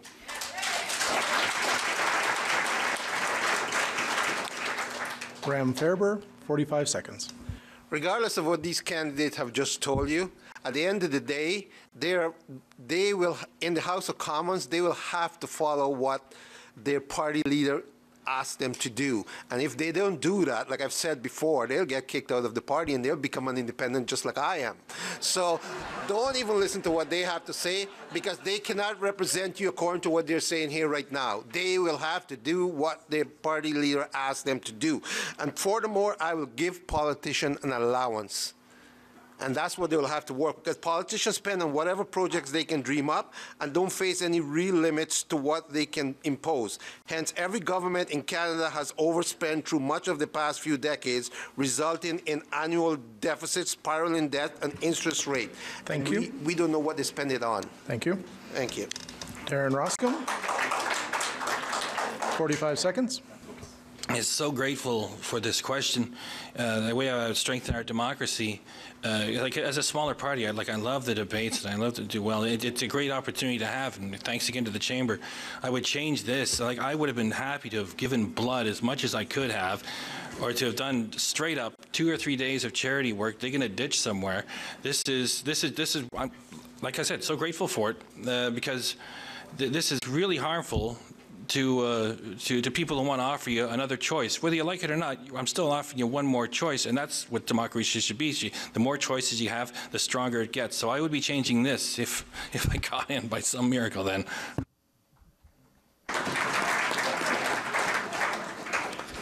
Ms. White, 45 seconds. So transparency in a democratic government, we thought it was part of the package, but it seems like it hasn't been for some time. You know, the old saying is sunlight is the best disinfectant, and if we can see everything that's going on with our government, then nobody has any secrets to hide. You know, another old saying is, if you want a cat, don't go out and buy a dog. And if you want transparency, I can tell you the simplest way is not to vote for a Harper government another time around.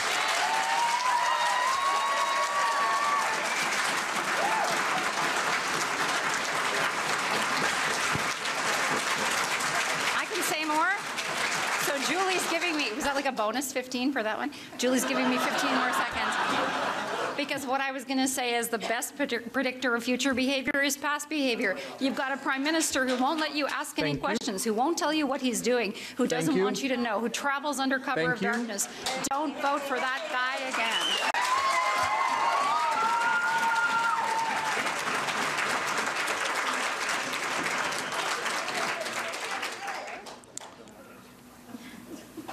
Ms. Bryant, your fourth question, please. The order for answering this fourth question is Mr. Lancaster, Mr. Tamblyn, Mr. Nuttall, Mr. Roskam, Mr. Faerber, and Ms. White. And the question is, what environmental safeguards would you be prepared to take in order to protect Lake Simcoe in the long term? Thank you. I'm quite excited that was Alex's priority. It is extremely important. One of the biggest challenges with Lake Simcoe is the phosphate loading. How much phosphate rolls in there causes eutrophication, lots of plants growing, makes it too warm, fish can't spawn. They had to be re-put back in there because we were damaging that lake so much. We need to put the Lake Simcoe Protection Plan directly into the official plan of every municipality around it. It's taken an extremely long time to get that job done. That's going to get the protection done. It will put the rules in place, make them as strict as the plan suggests, and get the lake protected. When people talk about protecting the lake and then talking about growth, they have to figure out what their plan is. Control the things going into the lake, and you'll be able to protect it.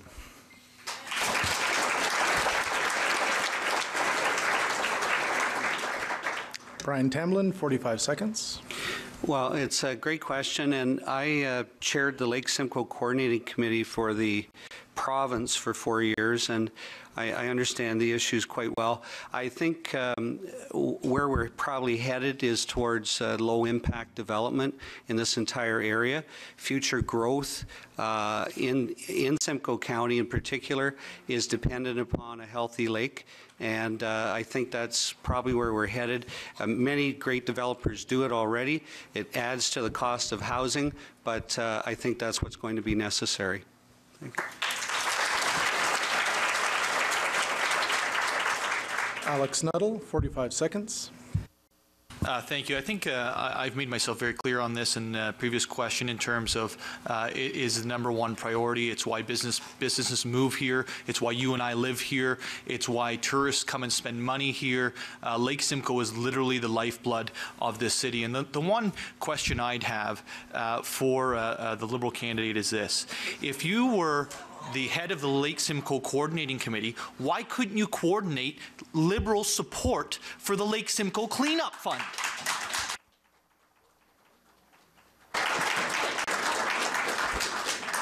I'll give my time over for that answer. Darren Roskam, 45 seconds.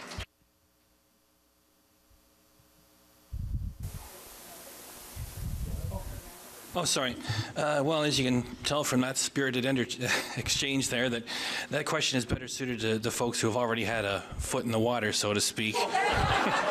And the federal Libertarian platform doesn't mention Lake Simcoe, so all the more time for everyone else. Faerber, 45 seconds. I mean, we have these candidates fighting here about Lake Simcoe needs to be cleaned up. We know there is a problem, so let's get out there and do it. I have done in the last 3 years more for this environment and Lake Simcoe than I think anybody else in this region. I have collected over almost 30,000 tires that would normally ended up in Lake Simcoe, some of them, get them picked up and sent to processors so they can be reused for other materials and create jobs. I have collected over 100 tons of electronic waste, which if you go to Lake Simcoe right now, there's a lot of electronic waste in that lake, plus batteries, every type of batteries I've collected. I've offered services to people in this region for free. If they have a TV or a printer that they need to get picked up in Oro-Medonte, I pick it up for free. Thank you. Ellen White, 45 seconds. So we recognize that, I mean, clean water is a right of every citizen globally, and unfortunately, 1 in 6 people don't have access to clean drinking water. And right here in our country, we've got 132 First Nations communities living under boil water advisories because their water is not clean. We realize that the Conservatives have gutted Canada's environmental protection laws. This has, in some cases, allowed industrial waste into our waterways. We're talking about Lake Simcoe cleanup, and Lake Simcoe cleanup is a huge issue for our community, but that needs to be done across the country through Environment Canada, through other agencies. We need to provide clean and safe drinking water to every Canadian citizen.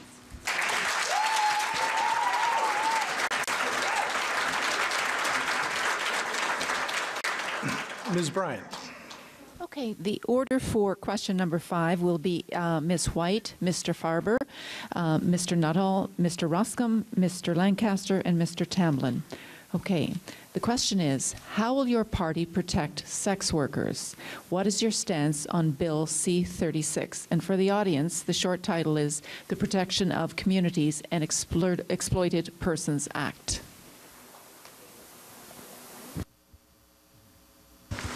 So this question is a very important one, I mean, for women and men across our country. And especially we find that most sex trade workers are currently female, and certainly that protection is needed for these workers. We recognize that Canadian people engaged in these activities are, for the most part, not there voluntarily, and we need to look at protection around human trafficking and other issues for sex trade workers. Again, we need to look at whether a person is there by choice. We need to provide that safety for them. We need to create harsh penalties and come down with hard measures on people who exploit women, children, men, and drive them into these industries.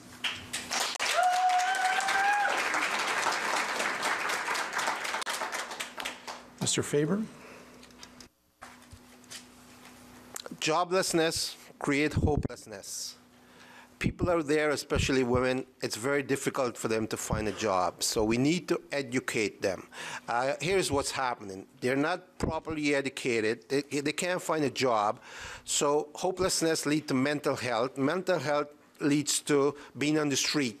Being on the street leads to getting involved in drugs. So once they get hooked up in a drug habit, they need money to fund that habit. So they go out there and they sell themselves, and they use that money for drugs. Mainly, this is what's happening in the street right now. It's to feed certain habits that they have and to support their family. Thank you. Alex Nuttall, 45 seconds. Thank you. I think the number one issue when we're looking at this item is that there's many people working in the sector who aren't doing it by choice, who have been trafficked in one way or another. We have had that happen right here in this community where the Barrie Police Department had to step in on the items. We've had organizations starting locally here to help prevent this from happening in the future. We've actually had high school students drawn into this in the past through forms of blackmail. And so I think that what our government's done in terms of focusing on the Johns and trying to provide as safe an environment as possible is what we'll continue to do. Thank you.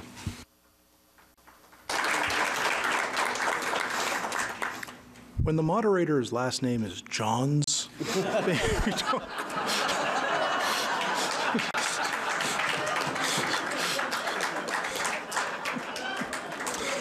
I finally have no comment. Mr. Roskam, 45 seconds. So glad that I had a second chance to speak to this question because I answered it quickly at the high school debate. I want to make it clear that anything that involves coercion and children and people being forced to do this, it's just sad, tragic. So I'm not in support of that whatsoever. However, it's one of the Libertarians' it's very clear platforms, planks in the platform, is that it's your life, and if you decide to do it, and someone else decides to make a transaction, that's a victimless crime. And people are doing it of their own free will. That's to be left alone. And so we would legalize prostitution. Thank you. Marty Lancaster, 45 seconds. Thank you.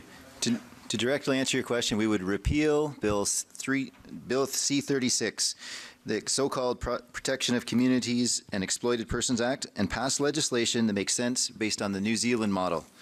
We would protect the rights of sex trade workers and ensure their safety, enhance the fight against human trafficking, provide financial assistance for sex trade workers who want to find a different employment.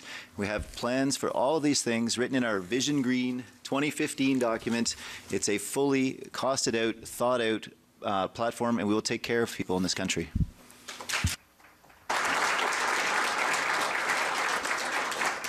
Brian Tamblyn, 45 seconds.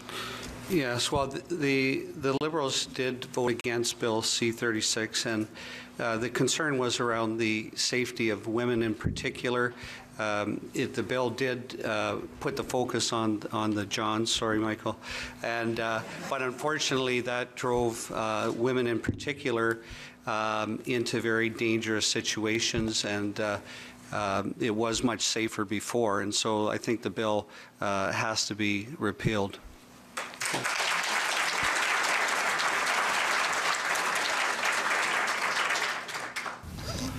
And I think we have time for one final audience question, so Ms. Bryant. Okay, thank you. All right, the order for answering this one will be Mr. Nuttall, Mr. Roskam, Mr. Lancaster, Ms. White, Mr. Tamblyn, and Mr. Faerber. And the question is, Canada is considering accepting a large number of Syrian refugees. What long-term effect do you see this having on the Canadian economy and specifically the Barrie area?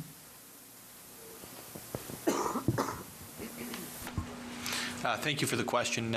You know, that's a very difficult question to answer, and I'll certainly do my best. But I think one of the things that I'm proud of is I am an immigrant to this country, and I think that Canada is being built on, our economy is really built on now, accepting people. And that's the reason we've accepted, or are working on accepting, an additional 10,000 Syrian refugees at this point, and have sped up the process to circumvent what the United Nations process is, so we can get these people into Canada sooner. And if and when those people arrive in Barrie, I think it's incumbent on us as a community to ensure they feel welcome and have all of the ability and opportunity that we have had growing up in this wonderful country.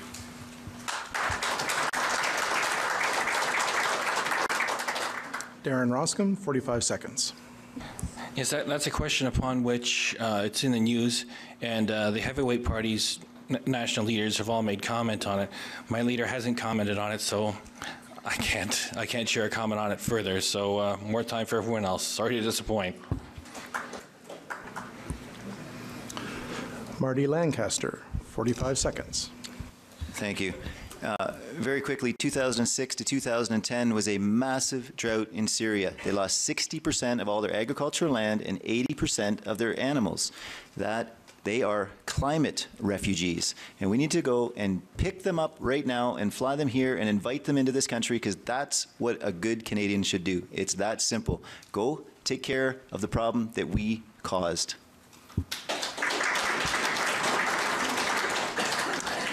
Ellen White, 45 seconds.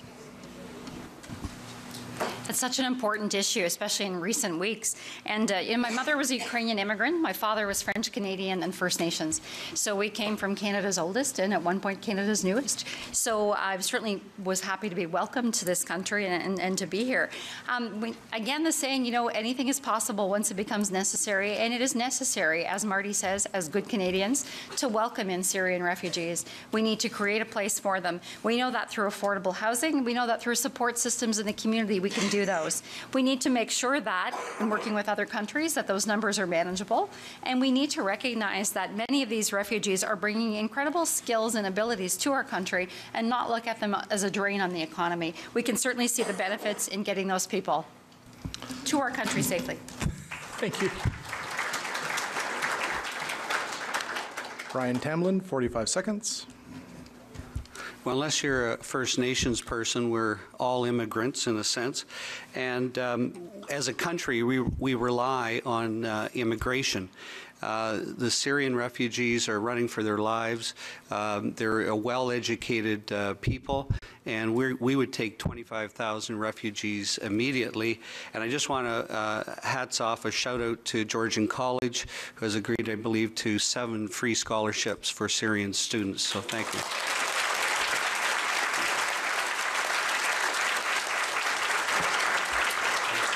Thank you.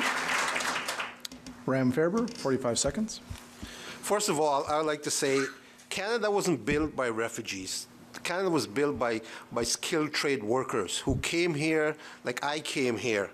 I'm afraid to say these parties, candidates here are afraid to say what they really mean because they will lose a lot of votes. Justin Trudeau, Harper, NDP, they're making a lot of promises about refugees.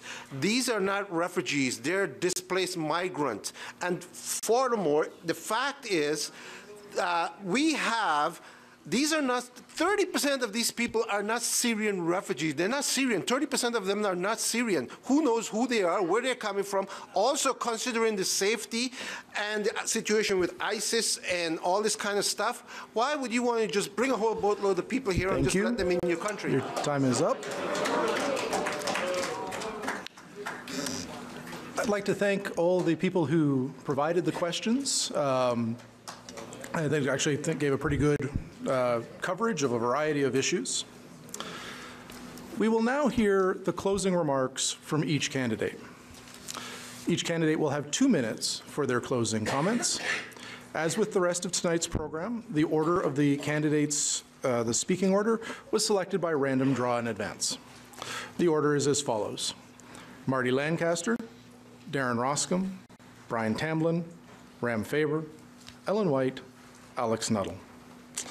Mr. Lancaster, 2 minutes. Thank you. Lead Now and strategic voting organizations, please stop trying to help. You are sending a message of weakness, of nobody can beat these guys. We need to hold our noses and vote for parties we don't support, the policies we don't agree with. You are missing the fact of what this country is about. You find the party that best represents what you're about, and you get out and you support them. And you, with your feet, with your money, and with your time, everybody in this room and watching at home needs to show up at one of these offices or find these individuals and get involved behind the party you support. Don't sell your vote, don't trade your vote, don't go into some other direction because you're so afraid of the current situation. It is scary. There is one man who is concentrating power in this country so far that it is scary, but it is not out of fear that you should act, but you need to act. You can use your feet, your time, and your energy to join the party that best represents what you support. I'm asking you that you watch the polls next week if that's something that needs to support you. We're doing internal polling, And we're finding that people want to vote for us. They want to vote for us so bad, but they are afraid that we cannot beat them. And I'm telling you, when you see our numbers, that the number of people that want to vote for us are big enough. There's enough of them, and the undecideds, when they sway, it can happen right here. It's going to happen across the West Coast. It's going to happen in Guelph with Gord Miller, and it can happen right here. Vote with your heart and your mind. Read the policies and join a party, and we can win. Thank you.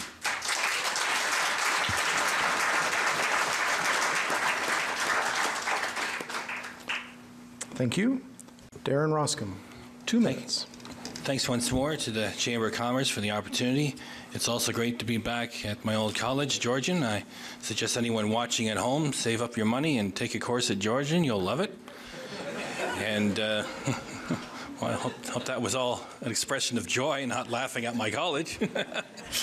Anyway, and as the late Milton Berle used to say after a joke bombed and he was going to go forward, here's another one you may not care for. The Libertarians would withdraw all funding to the CBC. We would, yeah, there's no money for the arts. There's no money for sports. And yet I do have something that is popular. There's two schools of thought on marijuana legalization, and I think my party has a superior one. We would legalize it completely, and we would not tax it, because if you tax it, only the rich are going to get to enjoy it, and the poor would go back to having to grow it and share it amongst some friends and sell it. And as long as we're in a laughing mood, the Greens would thereafter bust you and throw you in jail for growing a plant without you buying it with them and their taxes.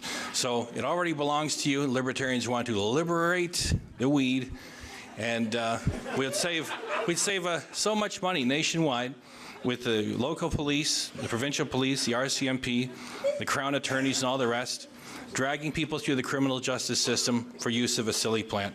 So if you want to save some money, again, Libertarians, please go to libertarian.ca. Thanks for listening, and good night.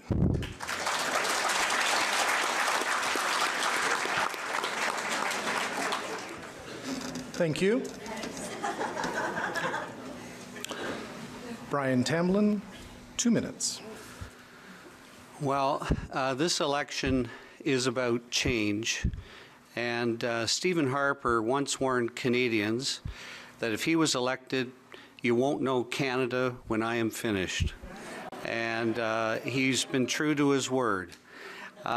He's done his best, you know, to make the country exclusive, not inclusive. And he really has, you know, tax credits for the wealthier, income splitting for the well-to-do, and the list really just goes on. I think that people are angry. I've been at the door, over 20,000 doors so far, and when I talk to people, they're very angry. I think we're going to have a very high turnout this election, and I encourage everybody here to vote however you feel. But I just strongly feel that the Harper government has to be stopped. That's why I'm running. I think that's why many of the other candidates here are running as well. He has an ultra-partisan and targeted message, and it's not good for the country. So I will just close on this final thought. It's a very tight election. I do think that people are going to have to make some choices, but I'll just say this, that in this area, I know always we like to have a member of parliament that is with the government, and I'm as well-intentioned as it is to vote Green or NDP, I'm going to ask you to vote for me. Thank you.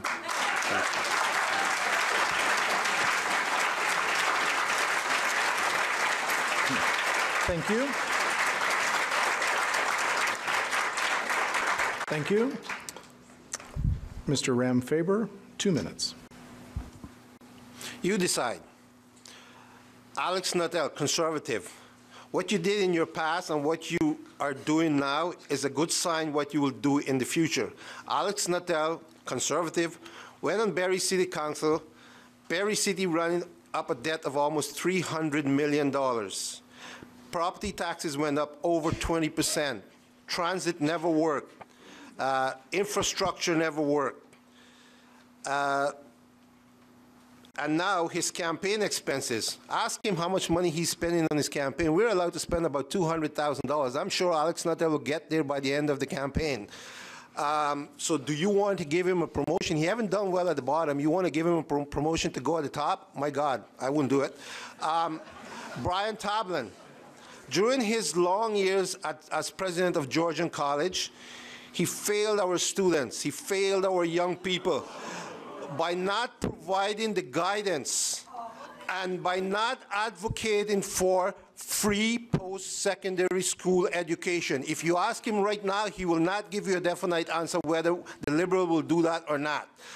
Also, Georgian College, we have our own kids here and parents who are struggling to make ends meet. They can't pay they're working 2 or 3 part-time jobs, low-paying jobs, and they're going to school at the same time, coming out with huge debt and stress. Here is Georgian College is giving free post-secondary school education to 7 Syrian refugee students. That's all fine and good, but why can you not give it to our students right here in this county who are suffering? And this is why our kids are ending up on the street as prostitutes and homeless. And the food bank, 1,800 kids are going there on a monthly basis. Well, let's not talk about the NDP. We all know what Bob Ray did, and this is exactly what Mulcair is going to do. He's going to bankrupt this country. During Bob Ray time, we were in so much debt, nobody wants to lend us a penny. Nobody. The Green Party, this is what I have for my campaign. This is all I have, and I'll be spending less than $3,000. Your time is up. Thank you. Ms. Ellen White. 2 minutes. So something I get to say in every single debate, as long as the Conservatives are in power, is when you have a choice between 2 parties, and one offers you fear and one offers you hope, please vote in favor of hope. C-51 has been used to terrorize Canadians. Again, the Conservatives talk about terrorists crawling in the streets, and I've said in my 53 years I have yet to trip over a terrorist. The threat that they have given us is so magnified and so blown out of proportion. We need to look realistically at what's happening with that. We need to vote in favor of hope. And the NDP is offering small business, big business, middle class, working class. We're offering all Canadians hope. With our $15 a day daycare for 1 million Canadian children. Again, not increasing personal income taxes no matter what the other parties tell you. We're looking at 100,000 affordable housing builds. Again, no increase in your income tax. We're looking at reducing small business tax from 11% to 9%, 20% savings so small business can continue to thrive and grow. You might have heard that we're soft on crime. That's not the case. We're actually looking at increasing 2,500 frontline positions for law enforcement officers in our country because we believe Canadians do need to be protected from realistic threats, not imaginary threats that we've been summarized and we've heard about in Bill C-51. We recognize that the country is in, I'm going to say, a bit of a mess financially. We recognize that Canadians don't want 3 subsequent deficits. We recognize that Canadians want to balance the books, and we're going to do that by 2016. And we're going to do that by, again, we're bringing up once again those corporate tax rates that should never have been reduced to this ridiculous rate they're currently at. We're going to do that by canceling that income splitting that only benefits the top 15% of Canadians. We're going to look at bringing that tax-free savings account limit back to $5,500 that you can claim on your taxes.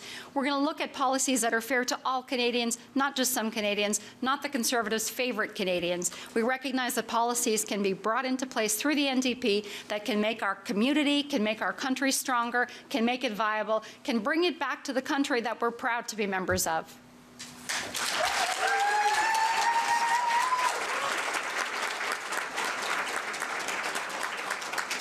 Thank you.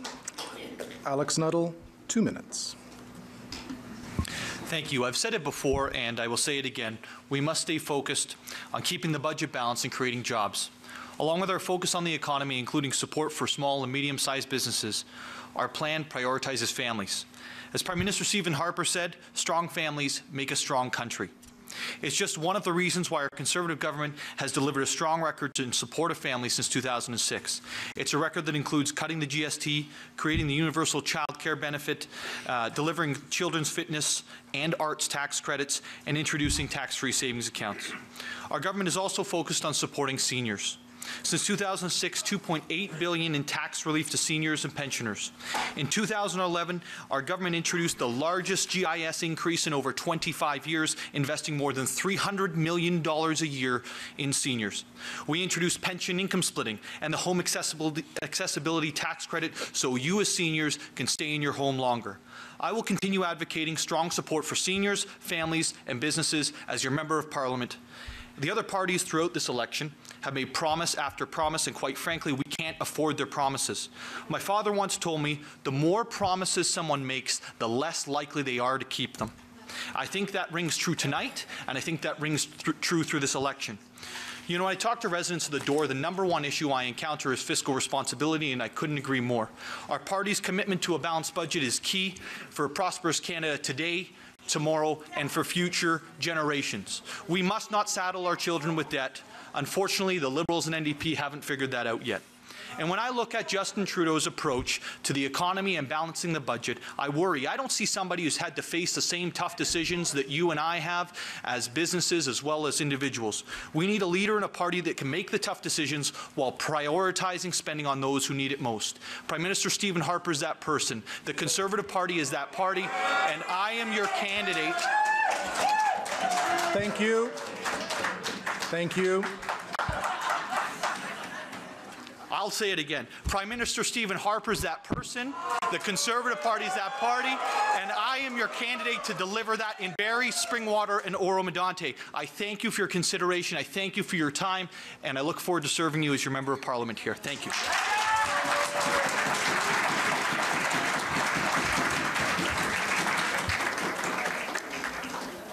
Thank you, candidates. This brings the all candidates meeting to a close.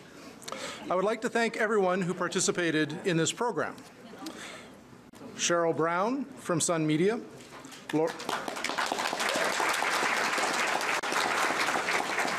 Lori Watt from Metroland, Heather Sewell, Director, Springwater Chamber of Commerce, George Władysławski, President of the Oro-Medonte Chamber of Commerce, Stella Millis, President of the Barrie Chamber of Commerce, Nancy Bryant from Rogers Television,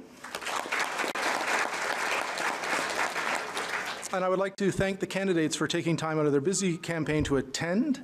And on a personal note, I would like to thank each and every one of them for the courage to put their name on a ballot. It takes enormous courage to do that.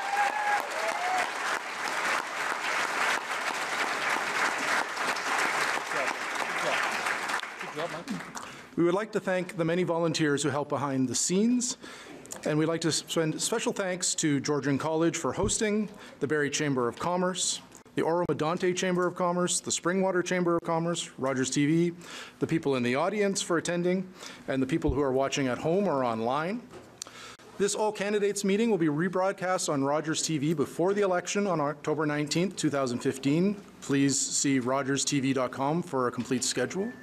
In addition to participating in this evening's debate, candidates were invited to submit written answers to some locally targeted questions, and their responses were shared on the partner chambers' websites. Please visit barriechamber.com/election to read more about your local candidate. And while I'm probably speaking to the wrong group of people at this exact moment, it is important to remember to vote. So I'm asking, I assume all of you are going to vote. I encourage each and every one of you to find every other person that you know who is over the age of 18 and encourage them to vote. Thank you very much.